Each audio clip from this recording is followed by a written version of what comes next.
Assalamualaikum warahmatullahi wabarakatuh. Baik teman-teman sekalian, apa kabar semuanya? Semoga masih dalam keadaan yang sehat walafiat. Dan alhamdulillah kita kali ini masih bisa bertemu dalam perkuliahan online ya. Dalam perkuliahan mata kuliah metode penelitian. Pada kali ini saya akan menjelaskan tentang instrumen penelitian ya, instrumen penelitian. Tapi sebelum saya menjelaskan instrumen penelitian, terlebih dahulu saya akan menjelaskan tentang data ya. Data itu sendiri berasal dari bahasa Latin yaitu datum ya. Jadi kalau kita definisikan, data itu adalah segala bentuk atau segala jenis fakta dan angka yang dapat dijadikan bahan untuk menyusun suatu informasi ya. Jadi data itu adalah segala bentuk fakta ataupun angka yang dapat dijadikan sebagai bahan untuk menyusun suatu informasi. Jadi data itu akan menjadi suatu informasi apabila dia ya terorganisasi ya, dalam suatu struktur yang teratur dan jelas ya, sehingga dia memiliki nilai sebuah informasi ya, yang saling keterkaitan. Jadi data merupakan materi mentah ya kan, yang membentuk semua laporan penelitian atau semua informasi yang disampaikan dalam penelitian ya, itu data. Nah, klasifikasinya data, kalau misalkan kita berdasarkan sifatnya, itu dibagi menjadi dua, ada data kuantitatif dan data kualitatif ya. Data kuantitatif ya jelas adalah data-data yang bersifat angka-angka ya, yang bersifat angka-angka ya. Kemudian data kualitatif itu adalah data yang berupa pernyataan atau kata-kata seorang, perkataan seseorang ya. Jadi berdasarkan pernyataan ataupun kata-kata ataupun sebuah tulisan ya. Nah, ini atau sebuah dokumen ya, itu juga bisa ya. Kemudian kalau berdasarkan sumbernya itu dibagi menjadi dua juga, ada data primer dan data sekunder. Data primer adalah data yang diperoleh langsung oleh pihak yang diperlukan datanya. Jadi peneliti ya mengambil langsung data tersebut. Ya, kalau misalkan data kualitatif ya yang sering dilakukan adalah dengan cara observasi ya, peneliti melakukan suatu observasi terhadap suatu situasi sosial ya, kondisi sosial, ataupun misalkan melakukan wawancara dengan narasumber, sehingga data itu memang kita ambil sendiri ya, peneliti ambil sendiri di lapangan ya. Itu data primer ya. Atau misalkan kita menyebarkan kuesioner ya, kepada masyarakat, nah itu juga termasuk data primer ya, contoh data primer. Jadi kita membuat suatu kuesioner ya, memberikan kepada responden untuk mengisi kuesioner tersebut, itu juga termasuk data primer. Nah, kemudian yang kedua yaitu adalah data sekunder ya. Data sekunder itu merupakan data yang tidak diperoleh secara langsung ya, yang tidak diperoleh secara langsung dari pihak yang diperlukan datanya atau dari objek yang akan diteliti ya.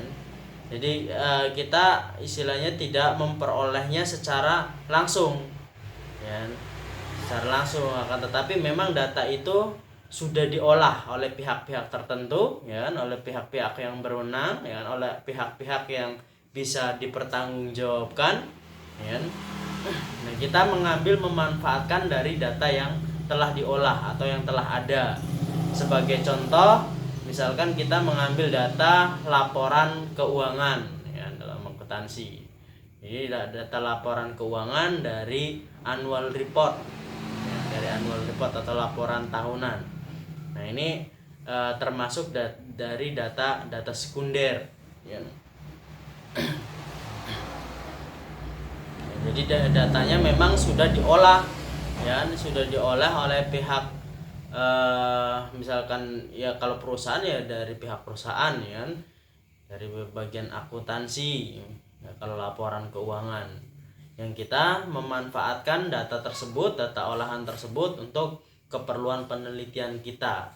Jadi kita tidak perlu terjun langsung ke lapangan, ya. Itu sumber data sekunder. Nah, sedangkan berdasarkan skalanya seperti halnya yang saya sudah jelaskan pada pertemuan sebelumnya, ya kan, ada yang namanya data nominal, data ordinal, data interval, dan data rasio. Silahkan nanti dihafalkan lagi ya, apa itu data nominal, ordinal, interval, dan rasio. Nah itu. Nah kemudian, ya, dalam hal mengumpulkan data, ya, ada yang namanya, ya, kita memerlukan instrumen, ya, instrumen. Jadi salah satu kegiatan penelitian tadi adalah mengumpulkan data, ya, data yang dibutuhkan tergantung jenis penelitian kita, ya, apa kuantitatif atau kualitatif, ya. Kemudian jenis datanya nanti primer atau sekunder, ya. Nah, kegiatan pengumpulan data itu dilakukan dengan teknik tertentu dan menggunakan alat tertentu yang sering disebut sebagai instrumen. Jadi kita mengambil data itu menggunakan suatu alat, ya, suatu teknik tertentu, ya, suatu metode tertentu cara pengambilannya, ya. Nah ini sering disebut sebagai instrumen penelitian. Data yang diperoleh dari proses tersebut, ya, kemudian dihimpun, ditata, kemudian dianalisis untuk menjadi informasi yang dapat menjelaskan suatu fenomena atau keterkaitan antara fenomena yang satu dengan fenomena yang lain, ya. Nah secara garis besar teknik pengumpulan data dapat dibedakan menjadi dua. Yang pertama yaitu dengan teknik tes, ya, teknik tes atau teknik uji, ya.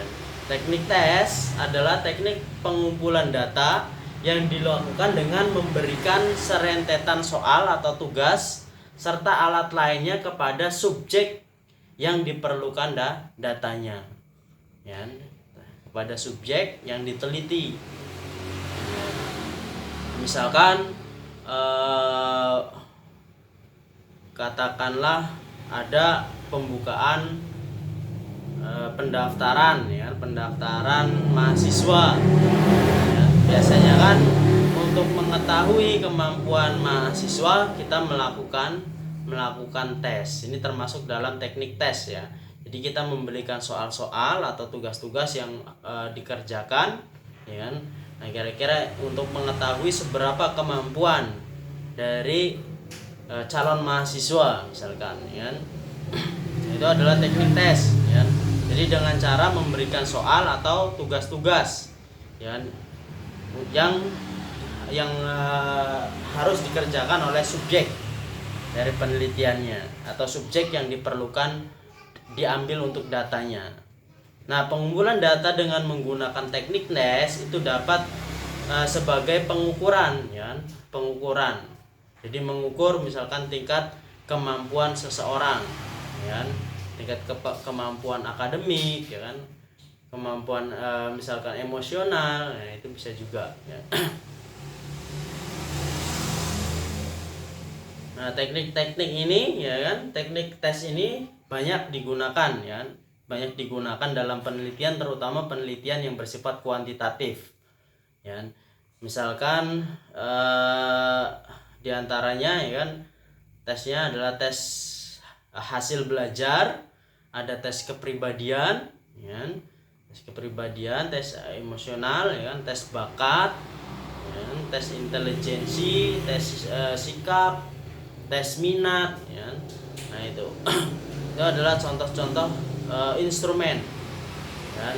Yaitu dengan cara menggunakan teknik tes atau ujian. Ya. Kita memberikan suatu soal-soal atau tugas-tugas untuk dikerjakan oleh si subjek yang ingin diambil datanya. Ya. Misalnya teknik-teknik ini, ya kan, banyak digunakan dalam penelitian kuantitatif. Nah, kemudian teknik kedua yaitu adalah teknik notes atau catatan. Pengumpulan data penelitian itu dapat pula dilakukan dengan teknik non-test, ya, yaitu dengan tidak memberikan soal-soal ataupun tugas-tugas kepada subjek yang ingin diambil datanya.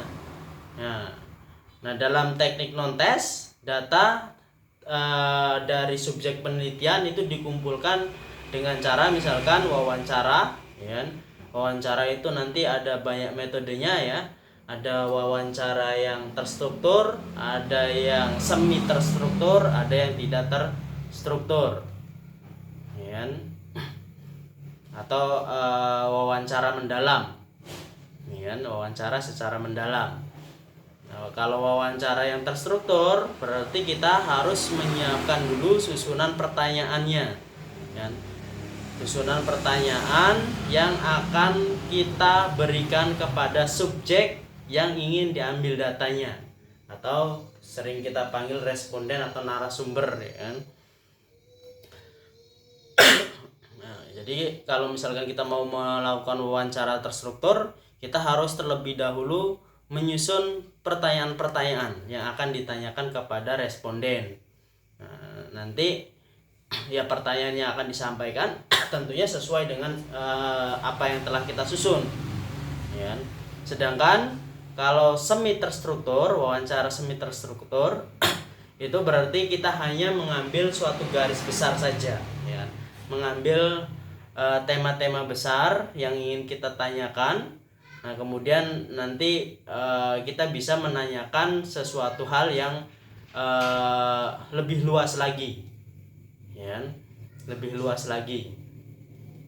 Jadi bisa berkembang pertanyaannya. Jadi kita hanya mengambil membuat catatan-catatan besar, ya, istilahnya sesuatu hal yang kira-kira tema apa yang akan ditanyakan. Nah, itu kita siapkan. Jadi kita belum menyiapkan pertanyaannya, tapi kita hanya menyediakan bahan-bahan atau tema-tema utama yang kira-kira perlu dipertanyakan, ya. Sehingga nanti pertanyaannya bisa berkembang. Nah, kemudian yang wawancara yang tidak terstruktur berarti kita tidak menyiapkan tema, ya, dan juga tidak menyiapkan pertanyaan, tapi kita berangkat dari suatu permasalahan utama, ya, atau tema utama yang kemudian ditanyakan kepada si narasumber. Kemudian dari jawaban-jawaban tersebut nanti akan muncul, ya, pertanyaan-pertanyaan selanjutnya untuk memperdalam tema atau masalah yang akan kita ambil datanya itu, ya. Jadi pertanyaan itu berkembang dari pertanyaan si subjeknya atau narasumbernya atau respondennya, ya. Ya, seperti itu. Dan selain wawancara, ya, nah, teknik note ini ada juga biasa kita menggunakan kuesioner, ya, kita menggunakan kuesioner. Nah, kuesioner ini nanti bisa digunakan untuk penelitian kuantitatif maupun kualitatif, ya. Jadi biasanya tujuan dari kuesioner itu dibuatnya kuesioner itu biasanya untuk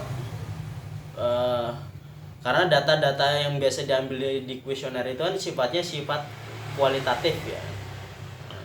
Kualitatif yang dikuantitatifkan, ya, biasanya. Makanya kita menggunakan skala biasanya. Kuesioner. Kemudian kita juga bisa melakukan observasi, ya, di dalam suatu kondisi sosial tertentu, ya. observasi ini biasa digunakan dalam penelitian kualitatif ya. Wawancara, observasi, ya, studi dokumen, itu 3 ya. Biasanya melekat 3-tiganya ya. Kalau misalkan kita melakukan penelitian kualitatif ya, tentu biasanya melekat ya. Ada teknik wawancara, ada teknik observasi, dan juga pencatatan dokumen ya. Jadi studi dokumen ya. Observasi berarti dari hasil pengamatan kita ya, dari hasil pengamatan si peneliti terhadap subjek, terhadap suatu kondisi sosial yang ingin diambil datanya tersebut ya. Suatu kondisi sosial tertentu yang ingin diambil datanya, jadi dari hasil pengamatan. Jadi kalau dalam penelitian kualitatif memang sifatnya lebih subjektif ya, sifatnya lebih subjektif. Kalau kuantitatif itu objektif karena bersifat angka-angka. Kalau 1 ditambah 1 ya 2 ya, objektif ya. Kalau penelitian kualitatif ya, kalau misalkan berdasarkan hasil pengamatan, tentu ada interpretasi dari penelitian ya, dari peneliti tersendiri ya. Jadi pengembangan ya pendapat dari peneliti ya, dari apa yang dia lihat, diamati, kemudian diinterpretasikan ya. Yang namanya suatu kejadian ya, suatu peristiwa, pengamatan antara satu peneliti dengan peneliti yang lainnya terkadang penilaiannya bisa berbeda ya, tergantung penelitinya.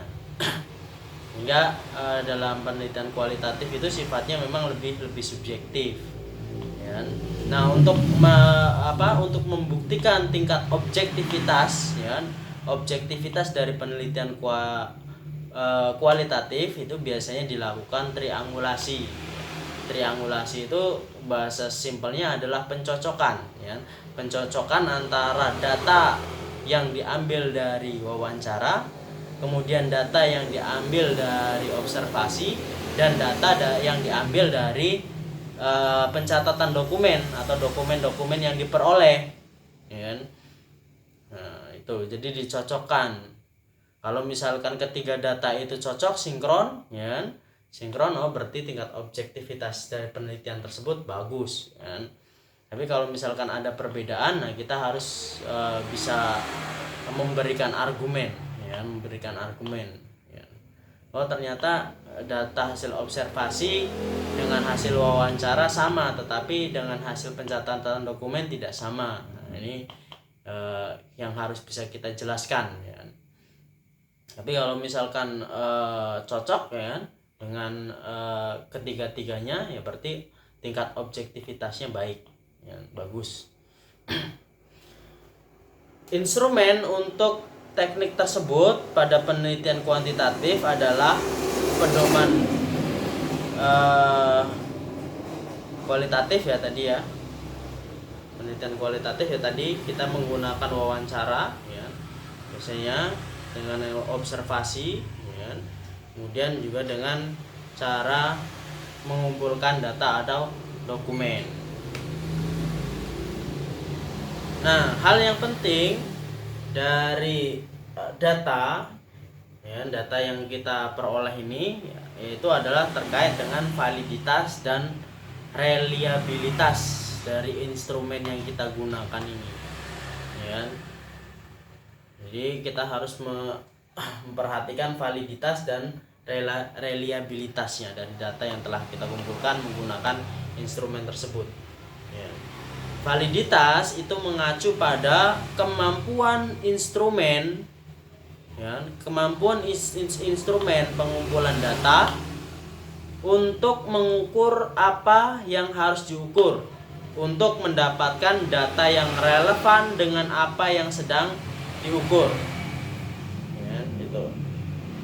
Dengan kata lain, sebuah instrumen dianggap memiliki validitas ya, memiliki validitas yang tinggi jika instrumen tersebut benar-benar dapat dijadikan alat untuk mengukur suatu secara tepat ya, dapat mengukur ya, sesuatu itu secara tepat. Validitas merupakan ciri-ciri yang harus dimiliki oleh instrumen pengukuran karena penghubung langsung dengan dapat tidaknya data dipercaya kebenarannya. Ya, data tersebut benar atau tidak, tepat atau tidak, ya kan? Dapat dipercaya atau tidak kebenarannya. Nah, macam-macam validitas itu diantaranya ada validitas subjektif, ada validitas isi, dan ada validitas kriteria, dan yang keempat ada validitas konstruk.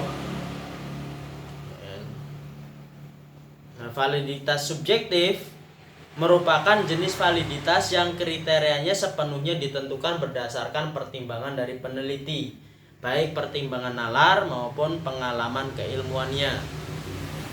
Ini ya kan, ini validitas subjektif, pertama ya dalam penelitian kualitatif itu ya kan. Jadi apa yang dilihat peneliti itu dan bagaimana nalarnya ya.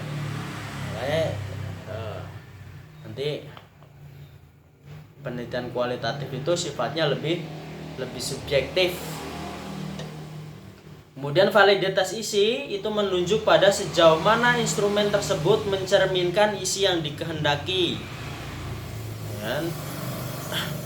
Validitas isi adalah derajat di mana sebuah instrumen mengukur cakupan substansi yang hendak diukur. Kemudian yang ketiga adalah validitas kriteria. Validitas kriteria menunjuk pada hubungan antara skor yang diperoleh dengan memakai instrumen tertentu dengan suatu variabel luar atau sebagai kriterianya yang mandiri dan dipercaya dapat mengukur langsung fenomena yang diselidiki. Ini biasanya pada dalam penelitian kuantitatif ya. Kemudian yang terakhir adalah validitas konstruk. Validitas konstruktif sendiri dibagi ada beberapa pengertian, yaitu validitas konstruk atau bangunan menunjuk kepada sejauh mana hasil pengukuran dapat ditafsirkan menurut bangunan pengertian tersebut. Ada juga yang mengartikan bahwa validitas konstruk merupakan derajat yang menunjukkan bahwa suatu instrumen dapat mengukur sebuah konstruk sementara atau bangunan sementara atau hypothetical construct atau hipotesis hipotetikal.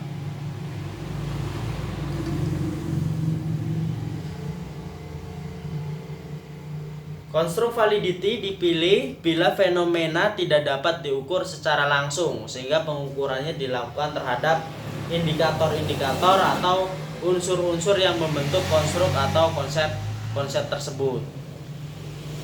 Nah, selain validitas, kita juga harus memperhatikan reliabilitas. Reliabilitas instrumen adalah tingkat konsistensi hasil yang dicapai oleh sebuah alat ukur meskipun dipakai secara berulang-ulang pada subjek yang sama ataupun subjek yang berbeda. Dengan demikian, suatu instrumen dikatakan reliable bila mampu mengukur suatu dengan hasil yang konsisten. Jadi tingkat konsistensinya. Jadi kalau misalkan alat itu digunakan untuk mengukur suatu subjek, itu hasilnya konsisten atau tidak. Ya, itu reliabilitas. Ya. Cara menentukan indeks reliabilitas, ya, ada beberapa cara ya, dalam menentukan indeks reliabilitas, yaitu metode belah dua, metode tes ulang, kemudian metode kesamaan rasional, dan metode paralel. Ya. Metode belah dua itu dilakukan dengan jalan memilah suatu instrumen ke dalam dua bagian yang sama banyak. Bagian pertama memuat unsur yang bernomor ganjil dan bagian yang lain yang bernomor genap. Nah, ini ya. Jadi metode belah dua ya, dengan cara memilah ya. Kemudian yang kedua, metode tes ulang. Anggapan dasar dari metode ini adalah suatu instrumen memiliki reliabilitas yang tinggi apabila dipergunakan pada subjek-subjek yang sama dengan waktu yang berbeda, namun hasilnya sama atau mendekati sama, jadi konsisten. Ya. Jadi meskipun alat ukurnya digunakan secara berulang-ulang pada subjek yang sama dengan waktu yang sama ataupun waktu yang berbeda, itu hasilnya akan menghasilkan hasil yang sama atau mendekati sama. Kemudian ada metode kesamaan rasional. Metode ini dikembangkan oleh Kruder dan Richardson dengan titik tekanan kesamaan semua butir pertanyaan yang ada pada instrumen tes, ya, baik pada ranah maupun tingkat kesukaannya. Artinya metode ini hanya dimaksud untuk mengukur reliabilitas yang mempunyai satu sifat.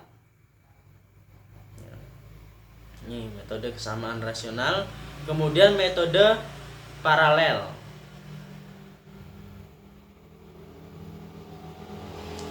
Metode paralel sering pula disebut sebagai reliabilitas bentuk setara atau equivalent form reliability yang mempunyai dua bentuk instrumen. Metode paralel digunakan atau dilakukan dengan dua kemungkinan. Pertama, dua orang peneliti menggunakan instrumen yang sama untuk mengukur variabel yang sama dengan menggunakan responden dan waktu yang sama. Sedangkan yang kedua, peneliti tunggal menggunakan instrumen yang berbeda untuk mengukur variabel yang sama dengan menggunakan responden dan waktu yang sama pula. Nih.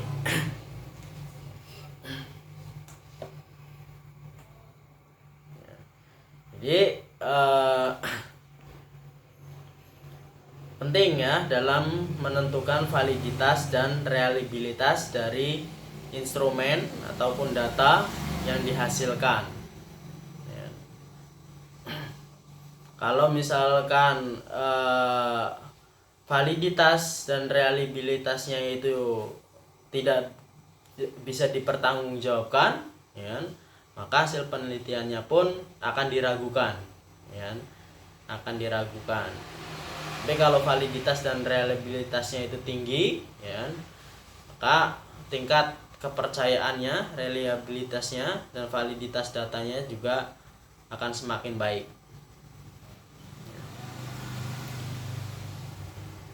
Ya, saya rasa itu penelitian kuliah kita kali ini tentang instrumen penelitian. Terima kasih atas perhatiannya. Assalamualaikum warahmatullahi wabarakatuh.